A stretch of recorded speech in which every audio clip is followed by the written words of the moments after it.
Hello everyone, it's Old Guardian here. The big news about Hearthstone is of course the 25.4 patch, the mini set, Mercenaries Mythic Boss Rush, but in conjunction with 25.4, Blizzard also did this. During the next week, in conjunction with the 25.4 update, the price of various Hearthstone in-game items will increase for some countries and regions, such as Argentina, Brazil, Chile, Mexico, Australia, New Zealand, United Kingdom, Georgia, Turkey, Kazakhstan, Ukraine, South Korea, Taiwan, and Japan. These adjustments will take place across all platforms and stores. Any initial price disparities across platforms will be resolved shortly after the 25.4 patch is released. So they raised Hearthstone prices a lot in multiple regions. They communicated about this change with a forum post that came only slightly before the prices were increased. No other communication. This was so bad.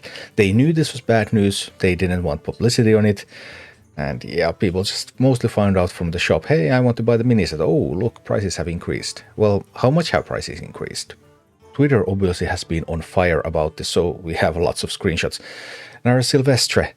Not even our country inflates as much as this rune stone inflated. Before 500 stones cost 990, this is Brazil, and now it's 2249 Brazilian real. Yeah, that's more than 100%, but that's nothing compared to Argentina. Argentina, the old price for 500 was 117, and now it's 899 for a whopping 668% price increase.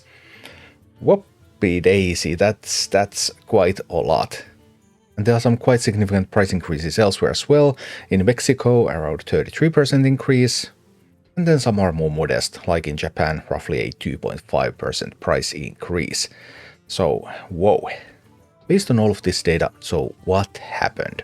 What happened was that Blizzard decided to end purchasing power parity-based pricing for Hearthstone. They used to have purchasing power parity-based pricing, which means that it takes into account the cost of living, the income in different countries, so in some countries things are just cheaper than in other countries. Well, cheaper from some perspective, not cheaper from the local perspective, of course, because for the locals that's just the regular price.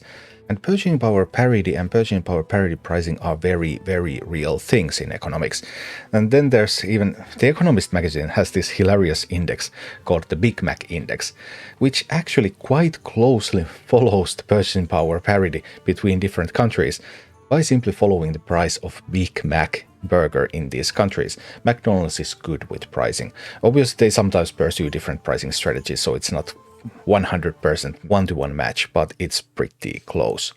And purchasing power parity pricing, it's very common in the industry, and it is generally accepted that this type of pricing will maximize your revenues and it will maximize your profits by keeping your products available to people in these various areas.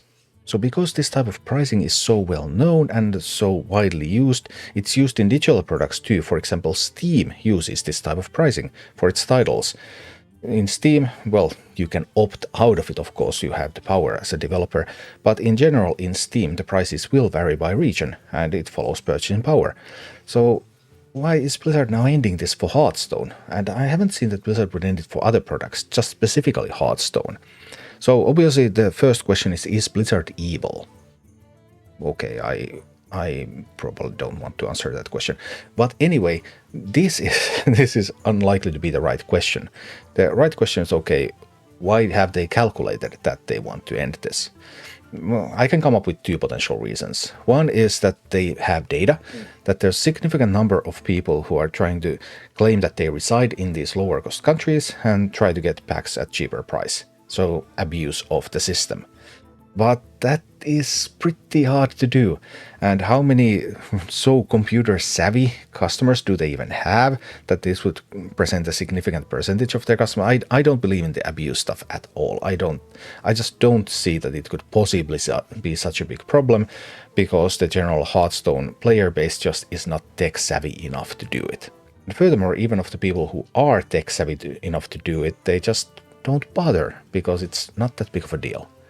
And the second thing, Blizzard already in their last quarterly financials, they talked about the free-to-play model and how in the free-to-play model, a small minority of people make the vast majority of purchases. Yes, that is how free-to-play model works. Congratulations, Blizzard, you figured it out. And it appears that maybe based on that they believe that, hey, because these whales will buy stuff anyway, no matter what it costs. So let's just raise the prices in these regions and the rich people there will still keep buying everything and we'll just make a lot more money. And we can just ditch all of those poor customers, silly customers, we don't need them anyway. But this seems to be a very, very scary strategy. It will be interesting to see how it works out. Well, we won't know how it works out because we don't have enough details on Blizzard's financials to actually see what the end results will be. So we won't actually know, but Blizzard will. Because in general, the free-to-play model requires all of these other people to play so that the whales will have people to play against.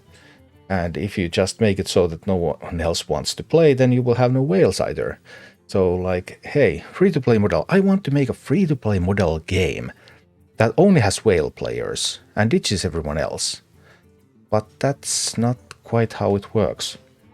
So on a professional level, I'm actually quite intrigued about this change, because it is making a claim that free-to-play business model is fundamentally different from the sales of both physical goods and from the sales of other digital goods, in a way that purchasing power parity pricing becomes a liability instead of an asset. And I just don't, like, a priori, I just do not believe in that claim. Why would free-to-play model be so different? But clearly Blizzard has to believe in that, because otherwise they would not just raise prices like sixfold in some countries. And yeah, they obviously know that this would not be well received because they tried to hide it the best they could.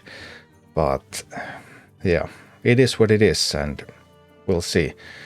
It's not great news for Hearthstone, because it's obviously they want to ditch some of the player base. They want there to be fewer players, but keep the players who are actually paying, and that's a very risky strategy there, Cotton. We'll see how it works out. Thank you for watching. Click like and subscribe if you enjoyed this, and a special thanks to all of my Patreon supporters, YouTube members and Twitch subscribers who make all of these videos possible.